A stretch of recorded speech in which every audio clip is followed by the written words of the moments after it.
8. ஒருவரிடத்தில் ஒருவர் அன்பு கூறுகிற கடனே அல்லாமல் மற்றொன்றிலும் ஒருவனுக்கும் கடன்படாதீர்கள். எதுக்கு கடன்பட்டு சொல்றாரு? அப்ப ஜனங்க மக்கள் ஒரு விஷயத்துக்காக ஏங்கிட்டு இருக்கிறாங்க. என்ன ஏங்கிட்டு இருக்கிறாங்கன்னா, இந்த விஷயம் எனக்கு கிடைக்காதான்னு, இந்த விஷயம் எனக்கு தாய் மூலமா கிடைக்காதா, என் தகப்பன் மூலமா கிடைக்காதா, இல்ல என்ன சூழ்நிலை மூலம் கிடைக்காதா? ஆனா நம்ம என்னதான் கொடுத்தாலும் இந்த ஒரு அன்பை நம்மளால முழுமையா கொடுக்க முடியுமா? சொன்னா கொடுக்க முடியுமா? முடியாது. ஏன்னா அவங்க இறுதியை எந்த அளவுக்கு அன்பு எதிர்பார்க்கறது நமக்கு தெரியாது. ஒவ்வொரு மனுஷன் இருதயத்துல அன்பு நம்ம ஆறுதலான வார்த்தை என்ன சொன்னாலும் அவங்களோட அன்பு அதுக்கு மேல அவங்களோட எதிர்பார்ப்பு இருக்கும். அப்ப கர்த்தர் என்ன சொல்றாரு? எதுல கடன் பட்டிருக்கணும்? நம்ம அன்புக்குள்ள கடன் பட்டுக்கணும். ஒரே ஒரு கடன் தான் நம்ம வாங்கிருக்கோம். என்ன கடன்? அன்புக்குள்ள கடன் பட்டிருக்கணும். இது ஒரு உணர்வு சம்பந்தப்பட்ட விஷயம். இது நம்ம இருதயத்துல இருந்து வருகிற ஒரு உணர்வு சம்பந்தப்பட்ட விஷயம். இது இன்னொன்னு என்னன்னா, பெருங்காயத்துக்கு மருந்து. இந்த அன்புன்றது என்னது? ஒரு மெடிசனா இருக்கு. எவ்வளவு பெரிய காயங்களையும் ஒரு அன்பான வார்த்தையில அது பூசி அதை மறைக்க முடியும். அந்த அளவுக்கு இந்த அன்புக்கு பவர்ஃபுல் இருக்கு. இன்னொன்னு, எப்பேற்பட்ட கொடியவனையும் மாத்தி, எவ்வளவு ஒரு கொடூரமான உலகத்துல எப்பேற்பட்டவனா கொடியவனா இருந்தாலும் அவங்கிட்ட இந்த அன்பு கூறுனா மாறுவாங்க. அப்புறம் கல் மனிதனையும் அந்த அன்பு கரையை செய்யும். அன்பு மனுஷங்களுக்கு மட்டும் கிடையாது. கடவுள் இந்த ஒரு விஷயத்த மட்டும் எல்லா ஜீவனங்களுக்கும் கொடுத்திருக்காரு. ஒரு நாய்க்கு சரி, கால்நடைகளுக்கும் சரி, எல்லா ஜீவனத்திலும் நம்ம அன்பு கூறும்போது அதை நம்மகிட்ட அரவணைப்பாங்க. ஏன்னா அன்பு அவ்வளவு பவர்ஃபுல்லான ஆயுதம் கொண்டது. அன்புள்ள குணம் கொண்டவன் பிரிவினையை விரும்பவே மாட்டான். அவன் என்ன பண்ணான்? பிரிவு அவன் விரும்ப மாட்டான். அன்பு இருந்தாலும் அவன் என்ன பண்ணணும்? சேர்க்க தான் பார்ப்பான். சில நேரங்களில் ஏதாவது சம்பவம் நடக்குது அப்படின்னா, நம்ம குடும்பத்திலே சரி, வெளியில சரி, எங்கேயுமே சரி, அது நடந்துருச்சுன்னா மறுபடியும் அன்புள்ள என்ன பண்ணணும்? அதை சேர்க்க தான் பார்ப்பான். சமாதானம் பண்ணவர்கள் யார்? அவர்கள் தேவன். சரி, அதான் பார்ப்போம். தேவனுடைய புத்திரர். அப்ப தேவனுடைய புத்திரர்கள் தேவன் மாதிரி செய்யும். இந்த ஒரு சில பாயிண்ட் நான் வச்சுங்க. சமாதானம் பண்ணுற பாக்கியவான்கள். தேவன் சமாதானம் பண்ணல. ஓகேவா? நம்ம தேவனை போல இங்க செய்ய போறோம். அதுதான் அன்பு. அன்பு மென்மையா நினைக்கிறோம். நம்ம எப்படி சொல்றது? ஒரு பூ போல ஒரு சாஃப்டா நினைக்கிறோம். ஆனா அந்த அன்பு உலகத்தையே அசைக்கும். அன்பு சாஃப்டா நம்ம பரவாயில்ல, அன்பு தான் இருக்கு. ஆனா அன்பு இல்ல. அன்பு உலகத்தையே அசைச்சிட ஒரு பெரிய டூல், ஆயுதம். அன்பு ஆயுதமா இருக்கு. அப்ப அந்த அளவுக்கு அன்பு என்ன பண்ணுதுன்னா, ஒரு ஆயுதமும் தருது, அநேகர் விடுதலை ஆக்கி விட்டு. எப்படி? கட்டப்பட்டு இருக்க மனுஷர்களுக்கு அன்பு விடுதலை. அப்படிப்பட்ட அன்பை எங்க இருந்து உண்டானது? இந்த அன்பை குறிச்சு தியானிக்கணும் அப்படின்னு நம்ம அப்படின்னு வந்தாங்க. யாரை பிரிக்க முடியாது? இயேசு கிறிஸ்துவும் அன்பையும் பிரிக்க முடியாது. புரியுதா? புரியாது. இயேசு கிறிஸ்துவையும் அன்பையும் பிரிச்சு பார்க்க முடியாது. அன்பை பார்த்தா இயேசு கிறிஸ்துவை பார்க்கணும், இயேசு கிறிஸ்துவை அன்பை பார்க்க முடியாது. 1 யோவான் 4:10. நாம் தேவனிடத்தில் அன்பு கூர்ந்ததினால் அல்ல, அவர் நம்மிடத்தில் அன்பு கூர்ந்து நம்முடைய பாவங்களை நிவர்த்தி செய்கிற கிருபாதார வழியாக தம்முடைய குமாரனை அனுப்பினதினாலே அன்பு உண்டாயிருக்கிறது. எங்க உண்டாச்சு அன்பு? நாம் தேவனிடத்தில் அன்பு கூர்ந்ததினால் அல்ல, அவர் நம்மிடத்தில் அன்பு கூர்ந்து நம்முடைய பாவங்களை நிவர்த்தி செய்கிற கிருபாதாரியாக வழியாக தம்முடைய குமாரனை அனுப்பினதினாலே அன்பு எங்க உண்டாச்சு? அங்கிருந்து உண்டாச்சு. அன்புன்றது ஒன்று கிரியேட் ஆனதே எங்க இருந்து? தேவனிடத்துல கிரியேட் ஆயிடுச்சு. அன்பு எங்க உண்டாச்சு? இப்ப புரிஞ்சுதா? நம்ம கிட்ட கிடையாது, நம்ம அதை செய்ய முடியாது. அன்பு உருவானது தேவனிடத்துல இருந்து வந்தது. தேவன் எப்படி அவரு நம்ம பாவத்துல பிரிஞ்சிருக்கிற இந்த நம்மையும் பிரிஞ்சிருக்கிற நம்மையும் அவரையும் ஒன்று சேர்க்க முன்றிக்கு அன்பு கொண்டாரோ, சமாதானத்தை உண்டு பண்ணாரோ, அதே போல இந்த உலகத்துல நம்ம எப்படி இருக்கோம்னா சமாதான பண்ணுறவங்களா இருக்கணும். அப்ப சமாதான பண்ணுறவர்கள் யாரு? அவர்கள் தேவ புத்தி தேவன். அப்போ அவரை போல நம்ம இங்க செய்யணும். என்ன பண்றோம்? சமாதானம் பண்றோம். ஹalleluya. அன்பே பிரதானம் சகோதர அன்பே பிரதானம் அன்பே பிரதானம் சகோதர அன்பே பிரதானம். இதை நம்ம மக்கள் எழுதாம நம்ம சுற்றி இருக்கவங்ககிட்டயும் நம்ம கூட இருக்கவங்ககிட்டயும் இதை நம்ம கொடுக்கணும். ஏன்னா இதை நம்ம என்ன பண்ணிருக்கோம்? கடன் பட்டுறோம். கடனை கொடுத்துதான் ஆகணும். நம்ம கடன் பட்டுட்டோம் ஒருத்தங்கிட்ட, அவன்கிட்ட கொடுத்தான். லேட்டா விளையாட வட்டியோட கொடுக்கணும். அப்ப என்னத்தை இப்ப நமக்கு கொடுக்க போறோம்? அன்பை கொடுக்க போறோம். இந்த அன்பை கொடுக்க கொடுக்க கொடுக்க கொடுக்கதான் ஒருத்தர் மகிழ்ச்சி அடைவர். யாரு? இயேசு கிறிஸ்து. வாசிங்க மறுபடியும் இந்த ரோமர் 13:8 வரும். ஒருவர் அன்பு கூறுகிற கடனே அல்லாமல் மற்றொன்றிலும் ஒருவருக்கும் கடன்படாதீர்கள். பிறனிடத்தில் அன்பு கூறுகிறவர் நியாய பிரமாணத்தை நிறைவேற்றுகிறான். என்ன பண்றான்? அன்பு கூறுகிறாரா? நான் பல சட்டத்துக்கு ஏசப்பா சொன்ன சில சட்ட, ஐயோ இந்த கட்டளை கீழ்ப்படியணுமா, அந்த கட்டளை கீழ்ப்படியணுமா, இந்த பைபிள் இருக்க எல்லா வசனத்துக்கும் கீழ்ப்படியணுமா, நியாய பிரமாணத்தில் இருக்க ஒவ்வொரு இடத்துலையும் சொல்லப்பட்டிருக்கிறதுல பார்த்தா கீழ்ப்படியது கடினமான காரியம். அதை எப்படி கீழ்ப்படிய சொல்ற ஆண்டவர் ஒரே ஒரு வார்த்தை சொல்லிட்டாரு. ஒருவருக்கு நம்ம கடன் பட்டிருக்கிறோம். கடமை வச்சிட்டாரு. அந்த அன்பை வந்து கடமை வச்சிட்டாரு. மற்றவங்களே கடன் பண்றாரு. இந்த உலகத்துல நீ வேற எதுலயே கடன் பண்றாரு. அதெல்லாம் உன்னை வந்து இது பண்ண கர்த்தருக்கு பிரியமில்லாது. ஆனா ஒண்ணுத்த கடன்படு, அது என்ன? அன்புல மட்டும் நீ கடன் பட்டிருக்கிற. அப்போ நீ அந்த அன்புல கடன் பட்டு அவன் கடனை நீ செலுத்தும் போது என்ன பண்ண? அன்பை செலுத்தும் போது இந்த நியாயப்பட்ட பைபிளையே நிறைவேற்றணும். இந்த அன்பை கூட கூட கூட என்ன பண்ணினா அந்த பைபிள் வசனத்தை நிறைவேற்றும். ஆட்டோமேட்டிக்கா அன்பு கூறுறவங்க கிட்ட என்ன இருக்காது? இந்த பைபிள் இருக்கிற தீங்கு இருக்காது. ஒரே வேர்டு சொல்லணும். ஒருத்தன் அன்பு கூறுறான் அப்படின்னா அன்பு கூறுற இடத்துல இதுல இருக்கிற செய்யக்கூடாத இந்த தீங்கு இருக்காது. ஆனா அன்பு கூறலைன்னா இதுல இருக்கிற செய்ய தீங்கு எல்லாமே அவ்வளவுதான். இதான் நியாயப்பிரமாணமும். இதான் நியாயப்பிரமாணம். அது பின்னாடி வருவாங்க. கர்த்தர் என்ன சொல்றாரு?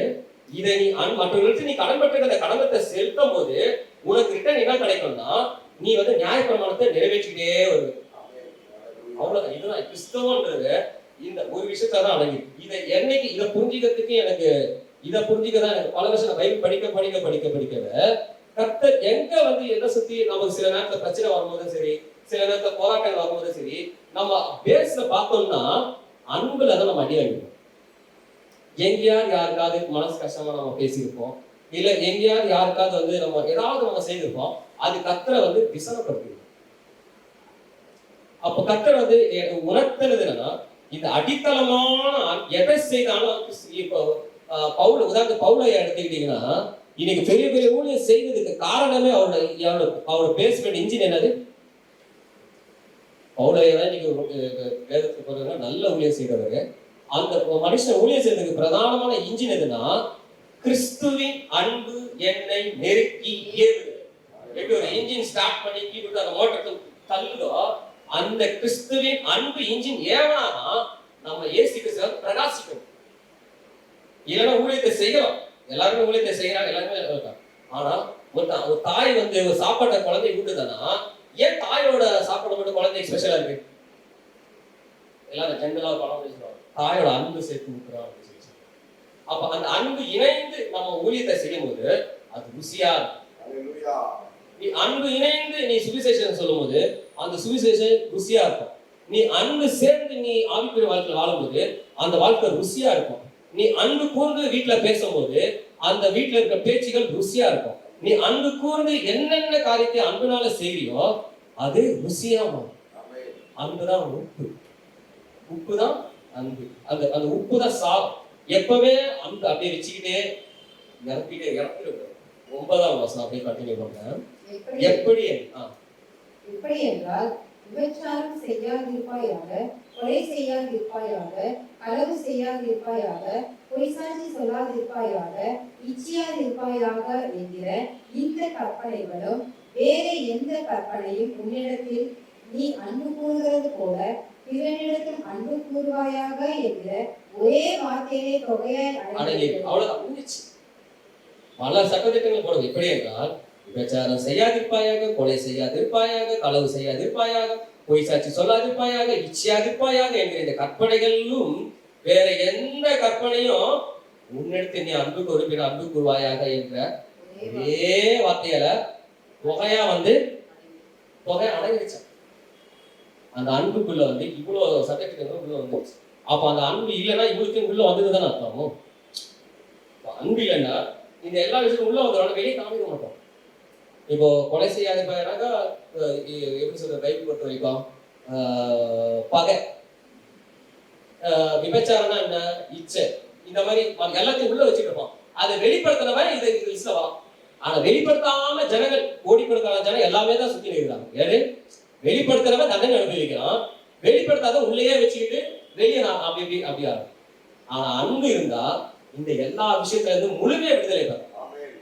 இந்த அன்பு உள்ள வந்துச்சுன்னா இந்த இருக்கிற எல்லா பாவங்கள் திட்டம் எல்லாம் நம்மளுக்கு அழகாக வெளிப்படும். ஆண்டவர் நோக்கி ஆண்டவர் விடுதலை பண்ணுங்க, விடுதலை பண்ண சொல்ல வேண்டிய அவசியம் இல்லை. அன்பானது பிறனுக்கு பொல்லாங்கு செய்ய அன்புக்கு தெரியாது. அன்பு என்ன பண்ணலாம், பொல்லாங்கு செய்யவே தெரியாது. அன்பு நியாய பிரமாணத்தின் நிறைவேறுதலாய் இருக்கிறது. எப்படி இருக்க அன்பு?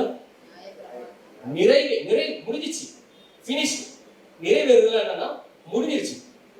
இப்போ இயேசு கிறிஸ்து நியாய பிரமாணத்தில் சட்டத்தை நிறைவேற்ற வந்தார். அழிக்க வந்தேன் என்று நினைக்காதீர்கள், இவைகளை நிறைவேற்ற தான் வந்திருக்கிறேன் என்று சொல்றாரு. அப்ப அன்பு கூறுகிறவர்களும் நியாய பிரமாணத்தை நிறைவேற்றுறாங்க. எப்படி பினிஷ் பண்ணிக்கிறோம் நியாய பிரமாணத்தை. ரெண்டு பேருக்கு நம்ம அன்பு செலுத்த வேண்டியது. ஒண்ணு வார்த்தைக்கு செலுத்தணும், இன்னொன்னு மனுஷனுக்கு செலுத்தணும். அன்புன்னும் போது நம்ம அன்பு கூறுறோம், நம்ம அன்பா இருக்கிறோம் அப்படின்றது. நான் தேவனிடத்தில் அன்பு கூறுறோம்னா நான் திரும்பி இங்க மனுஷத்தை அன்பு கூறினாதான் அந்த அன்பு முழுமையடையும். நிறைய பேர் நான் கேள்விப்பட்டிருக்கேன். நானும் என் வாழ்க்கையில அனுபவம் தான். ஆரம்பத்துல நான் ஆண்டவர் ஏற்றுக்கொண்ட போது ஆண்டவர் புதுசா நேசிக்க, ஆண்டவர் நேசிக்க, ஆண்டவர் இருக்காரு, ஆண்டவர் எனக்கு ஆண்டவர் அப்படின்னு சொல்லிட்டு கூட இருக்கவங்க எல்லாரையும் நேசிக்கதே அப்படின்னு ஒரு வேதத்தை வாசிக்கும் போதுதான் வாசிப்போம். மார்க்கு 12:28-31. வேதபாரகரில் ஒருவன் அவர்கள் தர்க்கம் பண்ணுகிறதை கேட்டு அவர்களுக்கு நன்றாய் உத்தரவு சொன்னார் என்று அறிந்து அவரிடத்தில் வந்து, கற்பனைகளெல்லாம் பிரதான கற்பனை எதுவென்று கேட்டான். இயேசு அவனுக்கு பிரதியுத்தரமாக, கற்பனைகளெல்லாம் பிரதான கற்பனை எதுவென்றால், இஸ்ரவேலே கேள், நம்முடைய தேவனாகிய கர்த்தர் ஒருவரே கர்த்தர். உன் தேவனாகிய கர்த்தரிடத்தில் உன் முழு இதயத்தோடும், உன் முழு ஆத்மாவோடும், உன் முழு மனதோடும், உன் முழு பலத்தோடும் அன்பு கூர்வாயாக என்பதே பிரதான கற்பனை. இதற்கு ஒப்பாயிருக்கிற இரண்டாம் கற்பனை என்னவென்றால், உன்னிடத்தில் நீ அன்பு கூறுவது போல் பிறனிடத்திலும் அன்பு கூர்வாயாக என்பதே. இவைகளிலும் பெரிய கற்பனை வேறொன்றுமில்லை என்றார். கற்பனையில பிரதான கற்பனை எதுன்னு யார் கேட்கிறாங்கன்னா வேதப்பாரகர் கேட்கிறார். யாரு? வேதத்தை கரைச்சி குடிச்சவர், வேதத்தை பல சாஸ்திரங்கள் அறிஞ்சவர், வேதத்துல ஞானி. அவரு கேட்கிறாரு என்னன்னா, ஒரு வேற வருவன் அவர்கள் தர்க்கம் பண்ணதை கண்டு அவர்கிட்ட கேட்கிறாரு, நன்றாய் உத்தரவு சொன்னி என்று சொன்னா அவருக்கு டக்குன்னு ஆண்டவர் தான் சொல்றாரு, கற்பனைகள் எல்லாம் பிரதான கற்பனை எதுவும் கேட்டோம்னா இயேசு பிரதித்திரமாக அப்படின்னா என்ன அர்த்தம்? யோசிக்கல, சட்டுன்னு வருது அந்த வார்த்தை. எப்படின்னா பிரதித்திரமாக வேற டப்புன்னு வருது. டப்புன்னு தான் ஃபுல் லோடட் அர்த்தம். ஒரு விஷயம் அந்த ஆன்சர் ஃபுல்லா நோட் பண்ணிருக்கேன்னா டப்புன்னு வரும். நம்ம எக்ஸாம்ல ஆன்சர் எழுதுறது சில விஷயம் ஆன்சர் ஃபுல்லா தெரியும். அந்த கொஸ்டின் என்ன ஆயிடும் நமக்கு டப்புன்னு ஒரு டப்புன்னு வரும் நமக்கு ஆன்சர். டக்கு நமக்கு தெரியும். அந்த மாதிரி பிரதியுத்தரமாக யோசிக்கல, டக்குன்னு. கற்பனைகள் எல்லாம் பிரதான கற்பனை எதுவென்றால், இஸ்ரவேலே கேள், நம்முடைய தேவனாகிய கர்த்தர் ஒருவரே கர்த்தர். யாரு? நம்முடைய தேவனாகிய கர்த்தர் ஒருவரே கர்த்தர். உன் தேவனாகிய கர்த்தரிடத்தில் உன் முழு இருதயத்தோடும், உன் முழு ஆத்மாவோடும், உன் முழு மனதோடும், உன் முழு பலத்தோடும் அன்பு கூறுவாயாக என்பது. எவ்வளவு பேர் அன்பு கூறணுமா? முழு இருதயத்தோடு அவர் அன்பு கூறணுமா? முழு ஆத்மாவோடு அவர் அன்பு கூறணுமா? முழு மனதோடு அவர் அன்பு கூறணுமா? முழு பலத்தோடு அன்பு கூறணும் என்பதே ரகலஷா கற்பனை சொல்லி கர்த்தர் என்ன சொல்ற அதோட முடிக்கல. இங்க அப்படி நீ செலுத்துற அந்த சந்தோஷம் இங்க முழுசா செலுத்துற, திரும்பி இங்க பாரு, என்ன பாரு, இதுக்கு அதுக்கு எதுக்கு ஒதுக்கி ஒப்பா இருக்கு, எப்படி ஒப்பா இருக்கு, எதுக்கு ஒப்பா இருக்கு, எந்த கற்பனை வரும், முன்னாடி சொன்ன கற்பனைக்கு ஒப்பா இருக்கு. முழு இருதயத்தோட, முழு ஆத்மாவோட, முழு பலத்தோட, முழு மனதோட சொல்ற அந்த அளவு ஈக்குவல், அது ஒப்பான அந்த திரும்பி இங்கேயே செலுத்து. எப்படி இதற்கு ஒப்பா இருக்கிற இரண்டாம் கற்பனை என்னவென்றால், உன்னிடத்தில் நீ அன்பு கூறுவதை பிறனிடத்தில் செலுத்து. எப்படி செலுத்துறோம்? நம்ம தீமை எப்படி வலிக்குதோ அதே மாதிரி மற்றவங்க வலிக்கும். அந்த அன்புல நிறைஞ்சே இருக்கணும். எந்த கற்பனைக்கு ஒப்பா இருக்குது? முன்னாடி சொன்ன கற்பனைகளுக்கு இந்த கற்பனை ஒப்பா இருக்கு. அப்பதான் இயேசு கிறிஸ்து வந்து நமக்குள்ள பூரணப்படுகிறது. எப்படி படுகிறது? பூரணப்படுகிறது. இதுதான் நம்ம என்ன செய்யணும்? இவங்க கிட்ட நம்ம பட்ட கடன். யாருக்கிட்ட பட்ட கடன்? ராயனுடைய ராயனுக்கும் தேவனுடைய தேவனுக்கு செலுத்துகிற என்ன கடன். இந்த கடன் யாருக்கு என்ன செலுத்தணும்? தேவனுக்கு கொடுக்க வேண்டிய என்ன கொடுக்கணும்? அன்பு கொடுக்கணும். இங்க கொடுக்கணும், இங்க மனுஷனுக்கு அன்பு கொடுக்கணும். இந்த கடனை தான் கர்த்தர் கொடுன்னு சொல்றாரு. இந்த கடனை வச்சுக்கிட்டா என்ன ஆகும்? நம்ம கடகாம ஆயிடும். கடன் கொடுக்கலன்னா யார்? நம்ம கடன் செலுத்தாதவங்க, கடனை கொடுக்காத. இந்த கடனை கொடுங்கன்னு நம்ம ஒவ்வொருத்தரும் கத்த வேண்டியது. அப்பா இந்த சத்தியத்தின்படி அப்பா எங்கள் இருதயத்திலிருந்து நாங்கள் இன்னும் யார் இடத்துல இன்னும் அன்பு இல்லாமல், இன்னும் யார் இடத்துல நாங்கள் அப்பா நீர் எதிர்பார்க்கிறவர்கள் நேசிக்காமல் இருக்கிறோமோ அந்த அன்பு பட்ட கடனை நாங்கள் செலுத்தத்தக்கதாக எங்கள் இருதயத்தை லகுவாக்குவீராக தகப்பன். எங்கள் இருதயத்தை உண்மை போல மாற்றுகிறார். என் மீறுதலுக்காய் இயேசு காயங்கள் பட்டார், என் அக்கிரமங்களுக்காய் அவர் நொறுக்கப்பட்டார். என் மீறுதலுக்காய் இயேசு காயங்கள் பட்டார், என் அக்கிரமங்களுக்காய் அவர் நொறுக்கப்பட்டார். எனக்காகவே அடிகள் பட்டார், என்னை உயர்த்த தன்னை தாழ்த்தினார். எதிர்பார்க்கிற இந்த அன்பு நம்ம ஆசீர்வதிக்கணுன்றதுக்காக, ஆசீர்வதிக்கிறதுக்காக இந்த சத்தியத்தை சொல்கிறார். நம்மளை ஆசீர்வதிக்கிறதுக்காக கத்த விருப்பம் பண்ணுகிறாரு. உன்னிடத்துல ஒரு தடை அது தடுத்து கொண்டு இருக்குது, அதை கல்லை எடுத்து போடு. நீ கல்லை எடுத்து போட என்னைக்கு எடுத்து போடுறியோ அன்னைக்கு லாசரு உயிர்த்தெழுவான். நீ கல்லை அந்த தடைக்கல் எது தடைக்கல் இருக்கிறதோ, எங்கெங்க தடைப்பட்டிருக்க காலம், இன்னும் எனக்கு இது அற்புதம் நடக்கலையே, இன்னும் எனக்கு ஒரு விடிவு காலம் இல்லையே சொல்லுது. கத்த சொல்ற ஒரு கல் உன்னை தடுத்து கொண்டிருக்கிறது, நீ வெளிவராமல் இருக்க. அதை எடுத்து போட நாட்கள் தான் நீ வெளியே வருவ. அன்பு கூறுவது வந்து நம்ம காட்டணும்.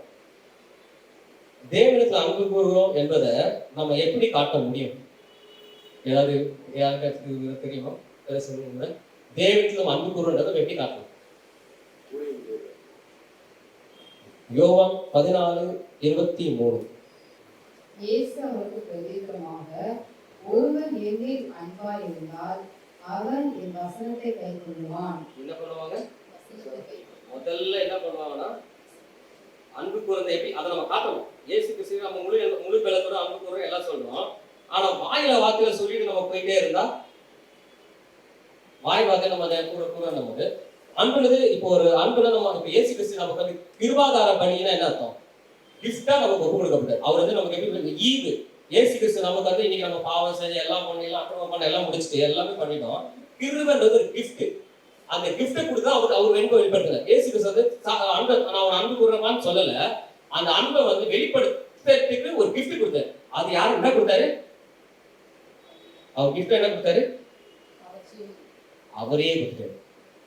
அப்ப அன்பு வந்து அன்பு சொல்லணும் அப்படின்னா, இப்போ ஒரு பர்த்டே ஃபங்க்ஷனுக்கு போறோம், கிஃப்ட் எதுக்கு கொடுக்குறோம்? நான் உங்களை நேசிக்கிறோம், நான் உங்களை விரும்புறேன், நான் வந்து இந்த இதை வந்து நான் விரும்புறேன்றது ஒரு வெளிப்படுத்த அந்த கிஃப்ட் கொடுக்குறோம். அப்போ ஏசு இப்ப கர்த்தர் என்ன சொல்ற, நீங்க மேல அன்பு கூறுறேன்னா அது எனக்கு எப்படி நீ வெளிப்படுத்துவானா? எதை வெளிப்படுத்துவ? இயேசு அவனுக்கு பிரத்யுத்தரமாக, ஒருவன் என்னில் அன்பாய் இருந்தால் அவன் என் வசனத்தை கைக்கொள்வான். எப்படி? அவனில் என் பிதா அன்பாயிருப்பார், நாங்கள் அவனிடத்துல வந்து அவன் வாசம் பண்ணுவோம். அப்ப அன்பு கூண்ட வசனத்தை கைக்கொள்ளுகிறது போது என்ன வருது? அவரே நம்ம என்ன பண்ணோம்? அந்த கிஃப்ட் ஆண்டவர் வசனத்தை கைப்பற்ற அவரோட வசனத்தை கனப்படுத்தி அவர் வசனத்தை கீழ்ப்படைந்து அதை ஏற்றுக்கொண்டு நடக்கும் போது, அப்பா நான் அவனை நேசிக்கிறேன் என்பதை அதுல நம்ம தெரியப்படுத்தும். 1 யோவான் 5:3. நாம் தேவனுடைய கற்பனைகளை கைக்கொள்வதே அவரிடத்தில் அன்பு கூறுவதாம். அவருடைய கற்பனைகள் பாரமானவைகளும் அல்ல. எப்படி சொல்லிட்டாங்க? நாம் தேவனுக்கு அதான் அன்பு. அவர்கிட்ட நான் அன்பு செலுத்தி காமிக்கிறோம் இருந்தா என்னன்னா, இந்த வசனத்தை நான் கீழ்ப்படிஞ்சதுன்னா அவரிடத்தில் அன்பு, அதான் அன்பு கூறுவதாம். அவருடைய அன்பு. அதுக்கப்புறம் என்ன சொல்லிட்டாரு? அதனால உங்ககிட்ட நான் உனக்கு பாரமான சுமையை தரல, என் துவாரம் வெகுவாய் இருக்கும்னு சொல்றாரு. நீ கற்பனை கை கொள்ளணும். பெரிய பாரத்தை ஆண்டு கொடுத்துட்டு இதெல்லாம் கை பண்ண அப்படின்னு ஆனா சொல்றாரு. கற்பனை எல்லாம் பாரமானவைகள் அல்ல. பாரமானவைகளை கொடுப்பதற்கு கர்த்தருக்கு விருப்பம் அல்ல. மனுஷர்கள் சுமக்க முடியாத பாரத்தை கொடுப்பதும் கர்த்தருக்கு விருப்பம் கிடையாது. அப்போ அவர் கற்பனைகள் பாரமானவைகள் அல்ல. அது மட்டும் இல்ல, யோவான் 15:10 நான் என் பிதாவின் கற்பனைகளை கைக்கொண்டு அவருடைய அன்பிலே நிலைத்திருக்கிறது போல நீங்களும் என் கற்பனைகளை கைக்கொண்டிருந்தால் என்னுடைய அன்பிலே நிலைத்திருப்பீர்கள். என்ன சொல்றாரு? நான் என் பிதாவின் கற்பனை கைக்கொண்டு அவர் அன்பிலே நிலைத்திருக்கிறது போல. அவரோட அன்பை வந்து பிதாவுக்கு அவர் கற்பனை கைக்கொண்டு வெளிப்படுத்தி அதுல நிலைத்திருக்கிறார். அப்ப அப்படியே போல என்ன சொல்றாரு? நீங்களும் என் கற்பனைகளை கை கொண்டிருந்தால் என்னுடைய அன்பிலே நிலைத்திருப்பீர்கள். அப்போ அப்படி என்ன கிறிஸ்தவன் அன்பு? அப்படியே பணதாம அப்படி அவ்வளவு பாரமான இல்லாமன்னா கர்த்தர் ஒரே வார்த்தை சொல்றாரு, நான் உங்களில் அன்பாய் இருக்கிறது போல நீங்களும் ஒருவர் ஒரு அன்பாய் இருக்க வேண்டும் என்பது என்னுடைய கற்பனையாய் இருக்கிறது.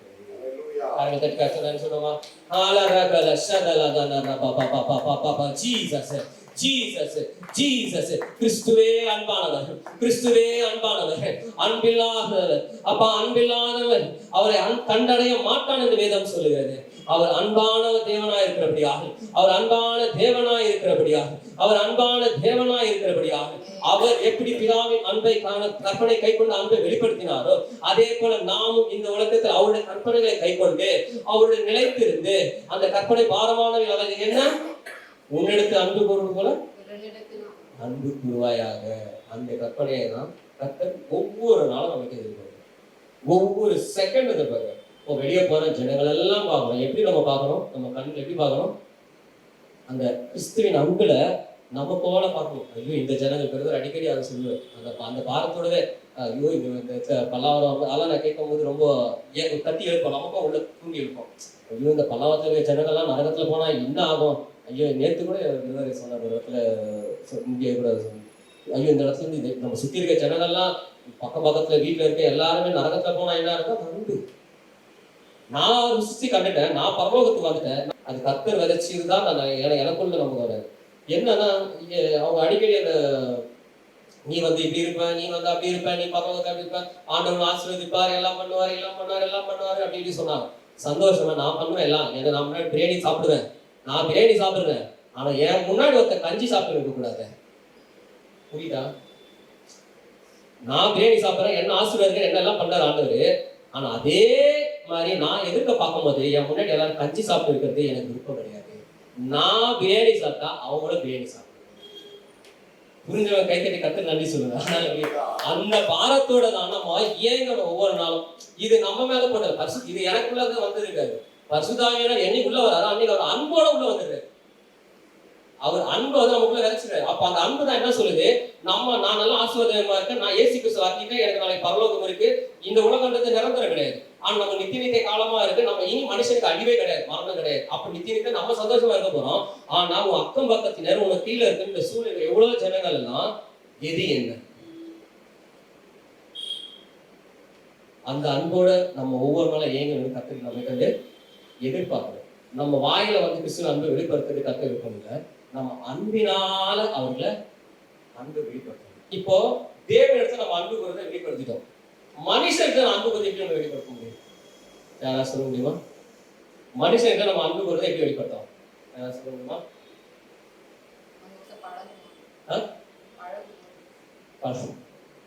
வாசிப்போம். மத்திய 7:12. பைபிள் வந்து நமக்கு எப்பவுமே வந்து எல்லாத்துக்குமே ஆன்சரா இருக்கும். ரீசெண்டா நானும் வயல்ல ஒன்று பேசிட்டு இருக்கும்போது கூட ஆட்டுப்பால் குறிச்சு நாங்க பேசணும். அப்போ பைபிள்ல வந்து மாட்டுப்பால்னு சொல்லக்கூடவே இல்லையா? ஆட்டுப்பால் சொல்லுங்க. இது என்னடா இது? எனக்கு ரீசெண்டா ஒரு சந்தேகம் வந்துச்சு. பைபிள் எல்லாமே உண்மை, ஆனா நம்ம காலகாலமா மாட்டுப்பால் தான் குடிச்சிட்டு இருக்கோம். பைபிள் எங்கேயுமே மாட்டுப்பால்னு சொல்லல, கண்டுபிடிக்க அடித்தா சொல்லப்பட்டது. ஆனா ஆட்டுப்பால் சொல்லப்படுது. அப்படின்னா விசேஷமா இருக்கு ஆட்டுக்கால் சொல்லிட்டு நான் யூடியூப்ல ரிசர்ச் பண்ணி பார்த்தா ஆட்டுப்பால்ல அவ்வளவு ஆரோக்கியத்தை ஆண்டு குவிச்சு வச்சுக்கிறான். ஆட்டுப்பால் குடிச்சா சுகர் வராதான், ஆட்டுப்பால் வந்து எலும்புக்கு பலம் பெறுதான், என்னென்னமோ சொல்றாங்க. அதை கேட்கும் போது ஆட்டுப்பால் அதெல்லாம் கேட்டு ஆட்டுப்பால் ருசியா. இத அந்த மாதிரி பைபிள்ல வந்து நம்ம எல்லாத்துக்கும் ஆன்சர் இருக்கிறதுனால ஆன்சர் இல்லாத இடமே இல்லை அப்படின்றது ஆண்டவர் வெளிப்படுத்துறாரு. மத்திய 7:12. ஆதலால் மனுஷர் உங்களுக்கு எவைகளை செய்ய விரும்புகிறீர்களோ அவைகளை நீங்களும் அவர்களுக்கு செய்யுங்கள். இதுவே நியாயப்பிரமாணமும் தீர்க்கதரிசனமுமாம். அப்ப என்ன செய்ய அங்க அந்த மாதிரி கற்பனை கேட்கணும். இங்க என்ன செய்யணும்னா இவங்களுக்கு என்ன தேவை? எனக்கு என்ன தேவை நான் நினைக்கிறேனோ அது அவங்களுக்கு தேவை. இப்போ நான் நீங்க அழுதுட்டு இருக்கிறேன்னா எனக்கு ஆறுதல் சொல்லுவாங்கன்னு நினைச்சிட்டு இருக்கேன்னா அப்ப அவனுக்கு அது தேவை. எனக்கு பசி எடுக்க, எனக்கு சாப்பாடு வேணும், உணவு வேணும், எனக்கு தேவைப்படுதுன்னா அவனுக்கு அது தேவை.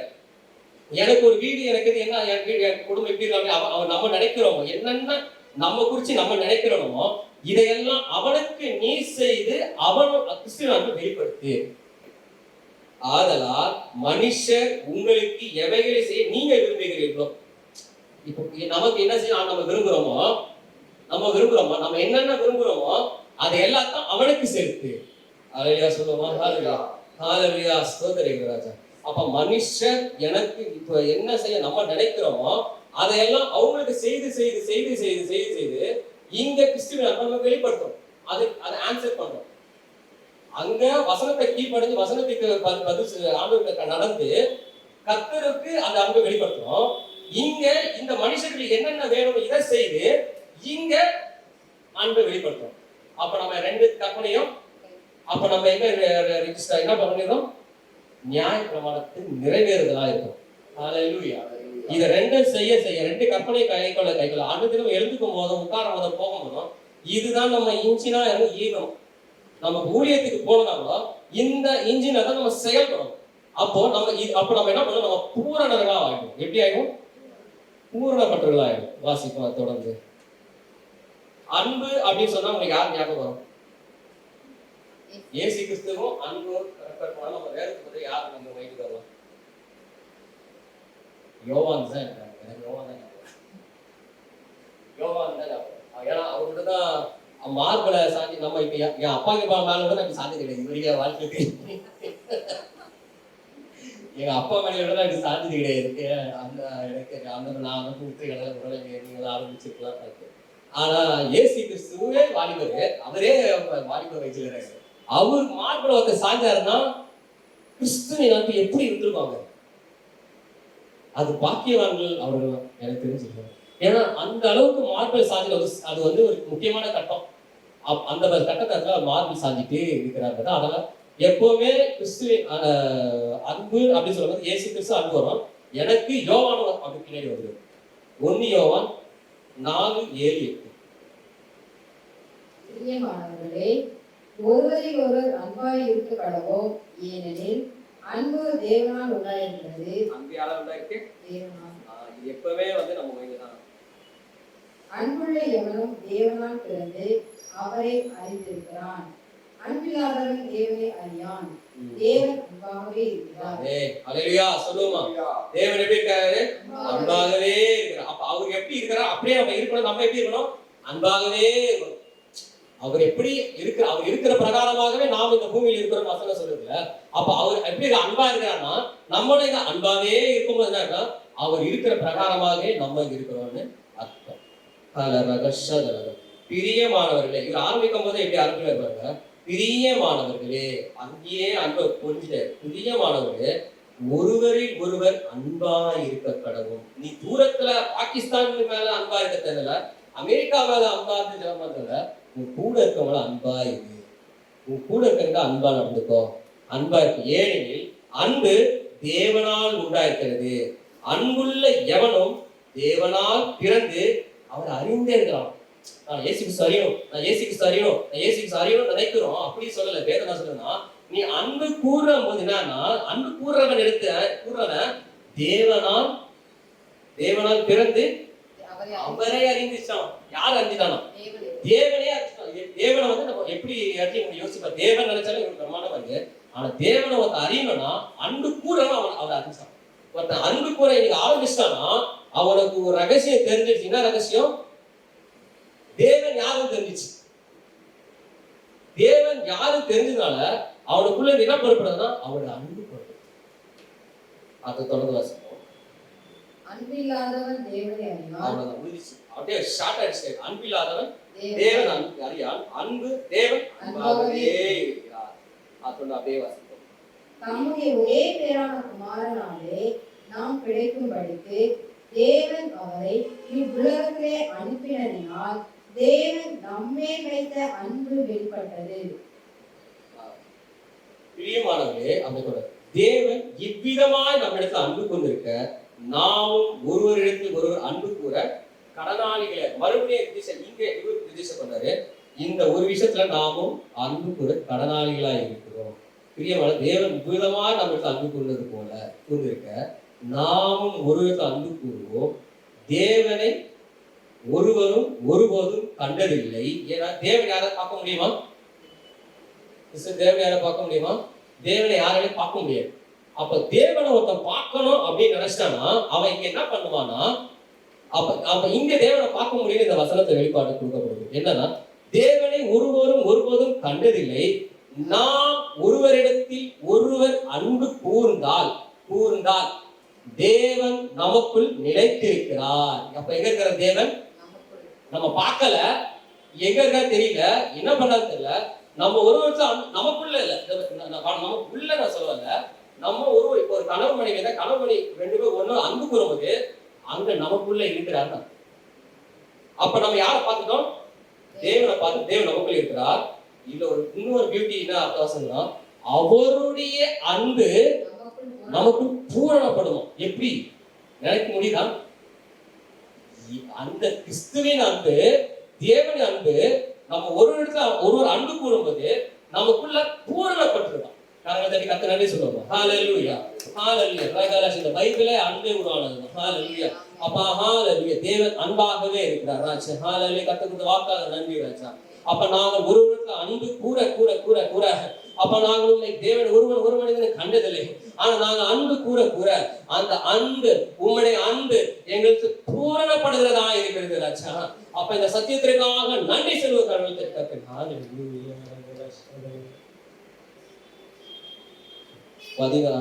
யோவான் 17. நியாய தீர்ப்பு நாளிலே நமக்கு தைரியம் உண்டாக்கத்தக்கதாக அன்பு நமக்குள் நம்மிடத்தில் பூரணப்படுகிறது. எப்படியா? நியாய தீர்ப்பு நாள்ல வந்து நமக்கு வந்து ஒரு தைரியம் வரும். நம்ம ஆக்சுவலா வந்து சந்தேகமே இந்த உலகத்தில் இருக்கக்கூடாது. இதுல வந்து டீச்சர்ஸ் தினகரன் ஐயா வந்து எனக்கு நான் ரொம்ப சொல்றேன். டீச்சர்ஸ் தினகரன் ஐயா ஒரு விஷயம், ரெண்டு விஷயம் அவர் சொன்னது எனக்கு மனசுல இருக்குது. அவர்கிட்ட வந்து பிரேயர் பண்ண வரவங்கள என்ன காட்டில வல்லமே பயன்படுத்துங்க சொல்லிட்டு அவரோட அந்த ஜபம் அது வந்து அதே போல சகோதரர் சொன்ன ஒரு வார்த்தையை மனசு இருக்குது. இதுக்கு யாரும் சொல்ல வார்த்தை, நான் முதல்ல வந்து முகந்தன் மூவி காமிக்கும் போது இந்த படத்தை கோடிக்கணக்கான ஜனங்கள் பார்ப்பாங்க அப்படின்னு சொல்லுவாங்க. அந்த ஆசீர்வதிக்கிற, நீ யாரை ஆசீர்வதிக்கிறார்களோ அவர் ஆசீர்வதி. அதுதான் கிறிஸ்துவின் அன்பு. கிறிஸ்துவின் அன்பு எப்படியுமே ஆசீர்வாதம் அப்படி நமக்குள்ள வச்சுக்கிட்டு கற்று அதுக்காக நம்ம ஆசீர்வதிக்கல, நான் ஆசீர்வதிக்கப்படணும், ஏன் மூலமா பல கோடி பேர் ஆசீர்வதிக்கிறேன். அந்த எண்ணங்கள் தான் வரவர்கள் பூரண. ஓகே, 17 நியாய தீர்ப்பு நாளில். அப்புறம் இன்னொரு நல்ல விஷயம் சொல்லணும்னா, அவர் மறிக்கும் போது அவரு சொல்றோம், என் கரை கர்த்தருக்கு முன்பாக மனுஷனுக்கு முன்பாக இதுவாரு சொல்றது கரை இல்லாமல் இந்த தைரியம் வரணும். தைரியமா சொல்லணும். பவுலேஸ் ஒரு இடத்துல பவுலையா சொல்லுவாரு, நான் என் இடத்துல ஒரு மிஸ்டேக்கும் இல்லைன்னு என்னால சொல்ல முடியாது, அங்கே தேவனிட்ட சொல்ல முடியும்னு சொல்லி ஒரு இடத்துல பவுலையா சொல்றாரு. அதனால நான் பியூர்ல என்ன அந்த மாதிரி வைக்கிறதே தேவன் தான். அந்த தைரியம் நமக்கு இந்த உலகத்திலே வரணும். அது வரணும்னா என்ன பண்ணா எங்க வரும், எதனால வரும்? அன்பு கூறும்போது அந்த அந்த சுபாவம் நமக்குள்ள தைரியம் என்ன வந்துடும்னா, நியாய தீர்ப்பு நாளிலே நமக்கு தைரியம் உண்டாக்கத்தக்கதாக அன்பு நம்மிடத்தில் பூரணப்படுகிறது. ஏனென்றால் அவர் இருக்கிற பிரகாரமாகவே நாமும் இவ்வுலகத்தில் இருக்கிறோம். கரங்களை தட்டும் ஹalleluya. அவர் இருக்கிற பிரகாரமாகவே நாம் இந்த உலகத்தில் இருக்கும்போது உன் கூட இருக்கிறவங்க அன்பை செலுத்து, உன் பக்கத்துல இருக்கிறவங்க அன்பை செலுத்து, உன் குடும்பத்துல அன்பை செலுத்து, உன்னை பெற்றோருக்கு அன்பை செலுத்து, உன் தாய்க்கு அன்பை செலுத்து, உன் கணவனுக்கு அன்பை செலுத்து. இதனை கூற கூற கூற கூற அவர்கள் உன்னை பார்க்க மாட்டாங்க, அந்த ஒரு கிறிஸ்துவின் பூரண அன்பை பார்க்கிறார்கள். அப்ப நியாய தீர்ப்பினால நமக்கு அன்பு பூரணப்படுகிறது. அதுக்காக ஆயத்தமாக்கப்படுது. இந்த அன்பு பூரணப்படுகிறது. பூரணப்பட்டுச்சுன்னா ஏன்னா அவர் இருக்கிற பிரகாரமே நாகம் வந்தா இந்த உலகத்திலேயே பயம் இருக்காது. இந்த உலகத்தை என்ன பண்ணும், நம்மளுக்கு பயப்படும். அன்பு அது தொடர்ந்து அன்பிலே பயம் இல்லை, பூரண அன்பு பயத்தை புறம்பே தள்ளுமா. எதுக்குமே பயப்படாதான். பயமானது வேதனை உள்ளது, பயப்படுகிறவன் அன்பில் பூரணப்பட்டவன் அல்ல. அவர் முந்தி நம்மிடத்தில் அன்பு கூர்ந்தபடியால் நாமும் அவரிடத்தில் அன்பு கூறுவோம் இல்ல, நம்ம ஆட்டோமேட்டிக்காக கூறுகிறோம். அதே அன்பை நம்ம இங்க செலுத்தணும். இப்ப அது ஆட்டோமேட்டிக்கா தேவனிடத்தில் அன்பு கூறுகிறோம். தேவனிடத்தில் அன்பு கூறுகிறேன் ஒருவன் சொல்லியும் தன் சொந்த சகோதரனை பகத்தால் அவன் பொய்யன். தான் கண்ட சகோதரத்தில் அன்பு கூறாதவன் காணாதவனுக்கு எப்படி அன்பு கூறுவான்? அப்போ தேவனிடத்தில் அன்பு கூறவன் தன் சகோதரன் தான் யாருன்னா நம்ம ஒருவருக்கு ஒருவர். இங்க இது வந்து சகோதரனா ஒருவருக்கு ஒருவர் நம்ம அன்பு கூற என்ன ஆகுதுன்னா நம்ம கற்பனைகளை கை கொள்வோம். அப்ப நமக்கு ஒரு தைரியம் என்ன ஆகுது, நியாயப்பிரமாணத்தை கொடுத்த பயம் நம்ம ஐயோ நியாயத்தீர்ப்பு இருக்குது, ஐயோ ஒவ்வொருத்தருக்கும் ஜட்ஜ்மெண்ட் பண்ணுவாங்களே, ஐயோ லைனா நிற்பாங்களே அப்படின்னு சொல்லுவோம். ஆனா அவன் எது நின்று பேசும்? அன்பு. அப்படி ஆண்டவர் நம்மளை பார்த்தோம்னா நமக்கு முன்னாடி அன்பு நிற்கும். இப்ப எடிசன்ங்கிறது எல்லாம் லைனா ஒவ்வொருத்தர் லைனா வர நிற்கிறோம்னா நம்ம போகிறதுக்கு முன்னாடி நம்ம போயிட்டே இருப்போம். நமக்கு முன்னாடி என்ன போவோம்? அன்பு போயிட்டு இருக்கோம். கிறிஸ்துவின் அன்பு. ஹalleluya. நம்ம போயிட்டே இருப்போம். நமக்கு முன்னாடி கிறிஸ்துவின் அன்பு நமக்குள்ள போய் அங்க பரிந்து பேசுகிறத ஏன் மகன் இந்த உலகத்துல அன்பா இருந்தான், அது நம்மள பரலோகத்துக்கு சைன் வர ஒரு செக்கா. ஹalleluya ஹalleluya ஹalleluya. 1 தீமோத்தேயு 1:5. கற்பனையின் பொருள் என்னவெனில் சுத்தமான இருதயத்திலும் நல் மனசாட்சியிலும் மாயமற்ற விசுவாசத்துல மாயத்திற்கு கொடுத்து அந்த மாயற்ற விசுவாசத்திலும் ஆகவே இதுல எல்லாம் என்ன பிறக்குமா? அன்பு பிறக்கும். அவருடைய கற்பனைகளை நாம் கைக்கொண்டு அவருக்கு முன்பாக பிரியமானவைகளை செய்கிறபடினால் நாம் வேண்டிக் கொள்ளுகிறது எதுவோ அதை அவராலே பெற்றுக் கொள்ளுகிறோம். அப்ப நம்ம ஜெபத்துக்கு பதில் எங்க கிடக்குது? நம்ம ஜெபம் எங்க கிடைக்குது? அவருடைய கற்பனைகளை நாம் கைக்கொண்டு அவருக்கு முன்பாக பிரியமானவைகளை செய்கிறபடினால் நாம் வேண்டிக் கொள்வது எதுவோ அதை அவரால் பெற்றுக் கொள்கிறோம். நம்ம பெற்றுக்கொண்டோம். அப்போ உன் ஜெபத்திலையும் உன்னுடைய ஊழியத்திலையும் உன்னுடைய வேலை ஸ்தலத்திலையோ நீ இருக்கிற வீட்டிலையோ நீ இருக்கிற சபையிலையோ உன்னை சூழ்நிலை இடத்துலையோ அங்க என்ன நம்மளோட கலந்து இருக்கணும்? இந்த உப்பு அன்பு கலந்துருக்கணும். இந்த உப்பின் அன்பு நமக்குள்ள கலந்துருக்கணும். 1 கொரிந்தியர் 13:13. இப்பொழுது விசுவாசம், நம்பிக்கை, அன்பு இம்மூன்றும் நிலைத்திருக்கிறது. இவைகளில் அன்பே பெரியது. ஆமென். அன்பு இல்லாம விசுவாசம் வர முடியாது. அப்ப இவைகளில் அன்பே பெரியது. அப்ப அன்பில் நிலைத்திருக்க நமக்குள்ள தானா என்ன வரும்னா விசுவாசமும் தனக்கூட சேர்ந்து வந்துடும். என் தேவன் எப்படி அந்த பரலோகத்தையே விட்டு வந்த தேவன் எனக்காக மற்ற எல்லாவற்றையும் கொடுப்பது அதிக நிச்சயம் அல்லவா? ஹalleluya சொல்லுவோம். தேவன் பரலோகத்தையே விட்டு நமக்கு கொடுத்த எதுக்கு அன்புல கொடுத்தான்னா அப்போ எனக்குள்ள ஒரு நம்பிக்கை வரும். இதெல்லாம் கொடுத்து இதையே உண்மையே குட்டியில தேவனே, நான் இருக்கிற பல தேவைகளோ என் சூழ்நிலைகளோ என்னோட என்னென்ன உங்ககிட்ட விண்ணப்பம் வைக்கிறனோ அதை எல்லாத்தையும் நீங்க செய்து முடிப்பீங்கன்னு அந்த அன்பு விசுவாசமா மாறும். கரங்களை தட்டுவோமா? ஹல்லேலூயா. அன்பே பிரதானம் எழுதிப்போம். சகோதர அன்பே பிரதானம், அன்பே பிரதானம், சகோதர அன்பே பிரதானம். அப்பா உங்களை நாடி பரம நம்பிக்கை ஆமென். ஞான பரம நம்பிக்கை இந்த விசுவாசம் இவைகளில் எல்லாம், இந்த விசுவாசம் இவைகளில் எல்லாம் அன்பே பிரதானம், சகோதர அன்பே பிரதானம். அன்பே தேவனுடைய அன்பு, ஹல்லேலூயா. கர்த்தரின் அன்பு, ஹல்லேலூயா. கிறிஸ்துவின் அன்பு, ஹல்லேலூயா. பயங்கள் புறம்பே போகட்டும் in the name of Jesus. உன் வீணான கலக்கங்கள் பயங்கள் வெளியேறு. நீ அன்பு கூற கூற அது உனக்கு ஆயுதமாய் மாறுகிறது மகனே மகளே. நீ அன்பு கூற கூற அன்பு கூறுவதற்கு முன்பாக யார் நிற்க முடியும்? அன்பு கூறுவதற்கு முன்பாக ஒன்றும் நிற்க முடியாது. பிசாசுக்கு எதுக்கு நீ பயப்பட அந்த இடமே இல்லாத போகும்படி அன்பு உனக்கு முன்பாக நின்று பேசும். நீ அன்பு கூற கூற கிறிஸ்துவின் அன்பு கூற கூற அன்பு நின்று பேசும், அன்பு நின்று பேசும், அன்பு நின்று பேசும், அன்பு நின்று பேசும். சகோதர அன்பே பிரதானம். ஹல்லேலூயா. 1 கொரிந்தியர் 13:1. ஹல்லேலூயா. ஸ்தோத்திரம். இது நம்ம ஆவிக்குரிய வரத்தை வச்சுக்கிட்டு நான் கிளம்பும் போது இந்த வசனத்தை படித்தேன். நான் மனுஷர் பாஷையை பேசினாலும் தூதர்கள் பாஷையில் பேசினாலும் அன்பு எனக்கு இராவிட்டால் சத்தமிடுகிற வெண்கலம் போலவும் ஓசையிட கைத்தாளம் போலும் இருப்பேன். நான் தீர்க்க தரிசன வரத்தை உடையவனாய் இருந்தும் சகல ரகசியங்களையும் சகல அறிவையும் அறிந்தாலும் மலைகளை பேர்க்கத்தக்க சகல விசுவாசம் உள்ளவனாய் இருந்தாலும் அன்பு எனக்கு இராவிட்டால் நான் ஒன்றும் இல்லை. எனக்கு உண்டானவைகள் யாவற்றையும் நான் அன்னதானம் பண்ணினாலும் என் சரீரத்தை சுட்டெரிக்க கொடுப்பது எப்படி சரீரத்தை சுட்டெரிக்கப்படுவது ஒப்பு கொடுத்தாலும் அன்பு எனக்கு இராவிட்டால் எனக்கு பிரயோஜனம் என்ற அன்பு எப்படிப்பட்டது? நீடிய சாந்தமும் தயவும் உள்ளது.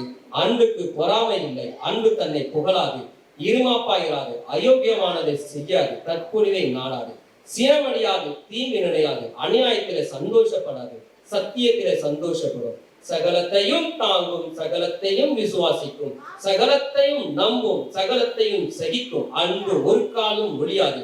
தீர்க்க தரிசனங்களானாலும் ஒளிந்து போவோம், அந்நிய பாஷையானாலும் ஒளிந்து போவோம், அறிவானாலும் ஒளிந்து போவோம். நம்முடைய அறிவு குறைவுள்ளது, நாம் தீர்க்க தரிசனம் சொல்லுவதும் குறைவானது. நிறைவானது வரும்போது குறைவானதெல்லாம் வந்து நிறைவான அன்பு வரும்போது நம்ம கிட்ட குறைவானதெல்லாம் விலகும். அது சகல கற்பனைகளும் அன்பு. அன்பால நம்ம எப்பவும் ஏங்க நம்ம ஊழியர் நம்ம செயல்கள் ஒவ்வொன்றும் அன்பு. எந்த ஒரு சபையில பாட்டு பாடுறதாலும் சரி, எது செய்தாலும் சரி, அன்பு அதை இணைச்சி இணைச்சி இணைச்சி செயல்படும் போது அது என்ன செய்யும்? அநேகரை ஈர்க்கும். ஹல்லேலூயா. ஸ்தோத்திர தகப்பனே. அப்பா இம்மட்ட வல்லத்த கிருபைக்காக ஸ்தோத்திர ராஜா. கர்த்தர் அப்பா இன்றைக்கு அப்பா நான் அப்பா ஹல்லேலூயா வார்த்தை கொடுக்க யோசித்த போது கர்த்தர் அன்பு குறித்து அப்பா ஹல்லேலூயா திடீர்னு வெளிப்பட்டு அப்பா இங்க பேசுறது கிருபைக்காக ஸ்தோத்திர ராஜா. அப்பா ஹல்லேலூயா நாங்கள் சொல்லலாம் வாய் வார்த்தையில் நடைமுறை நாங்கள் செயல்படுத்த பரிசுத்தாவியோட பலனைகள் ஆளுகை செய்யும். பரிசுத்தாவியோட பலனைகள் ஆளுகை செய்த அன்பு குறித்த கிருபை பாராட்டணும். எல்லா துதிகரமும் ஒருவரைக்கே சென்றோம். இயேசுவின் நாமத்தில் நல்ல பிதாவே. ஆமென்.